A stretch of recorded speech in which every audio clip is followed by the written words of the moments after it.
Hey guys, check out my Twitch, Dranking87. Obviously follow, like, subscribe, donate, whatever. I'll be playing Legend of Mir for the vast majority of time. So check it out. Link is in the description below.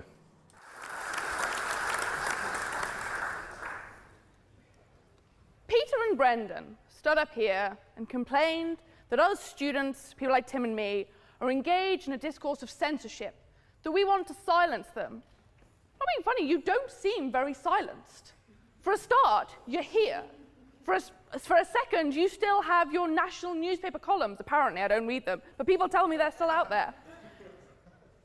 So what you're really saying is that, not that we're trying to silence you, but that we have the audacity to try and erode the platform that our racist and misogynistic society has given to two privileged white men.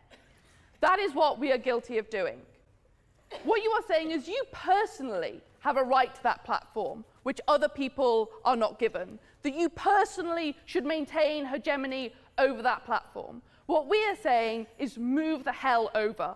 Other people deserve that platform. Other people who are not white, who are not men, and who are not of the people that you call privileged. Move over. And in order to do that, you have to create a space where those people can actually enter into that discourse. What I want to talk about, oh no, thank you, is the discourse of hypocrisy. Because when they stand up here and say that they're engaged in free speech and they want free speech for everyone, they are actively denying the discourse of censorship that they are involved in. Brendan, when he refuses to recognize trans people's preferred pronouns and actively misgenders them in his national newspaper columns, is engaged in a discourse of censorship. He is saying, this is language to which I object. People calling themselves she when I think they are male is a language to which I object. I'm not going to recognize it, and I'm going to say that it is wrong. That is engaging in a discourse of censorship. It's also so arrogant to engage in that discourse when you are not a stakeholder in it. It matters nothing to you whether or not a trans person chooses to identify in whatever way, but you are so arrogant as to think that you are allowed to censor them from doing that. Utterly repulsive. No, thank you. I'm coming to you. Don't worry. I'll take you now.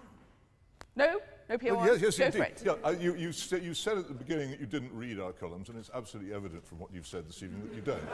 Okay. So,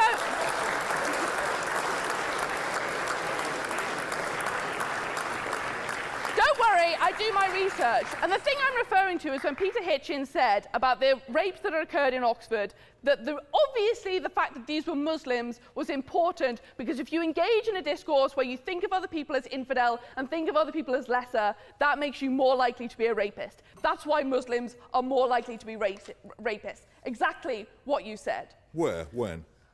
2013. Look it up. You wrote it. Google it. I didn't. Right. Okay. You got the wrong person. problem is that this is, I mean, obviously I did my research before the rape. That's just moronic to say that I didn't. Check it yourself. You should remember what you write, especially when it's that offensive. You should get a new search engine. The reason is that this also leads to harm, right?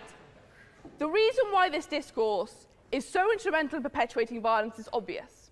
Because apartheid doesn't make any sense if people aren't engaged in a discourse of racism. It would collapse under its own ridiculousness. It has to be buttressed by that discourse.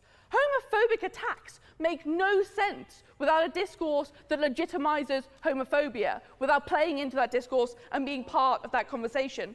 Transphobic attacks make no, and all of the trans women and trans men who die in this country and other countries makes no sense without the discourse that Brendan O'Neill specifically perpetuates when he refuses to recognize their chosen gender identity.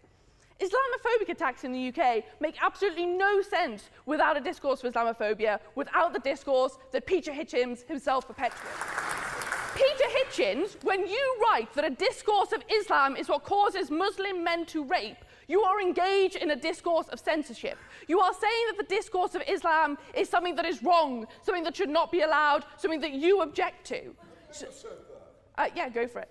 Is it not true that to have a different opinion isn't the same as telling other people that they shouldn't have or they can't have that opinion?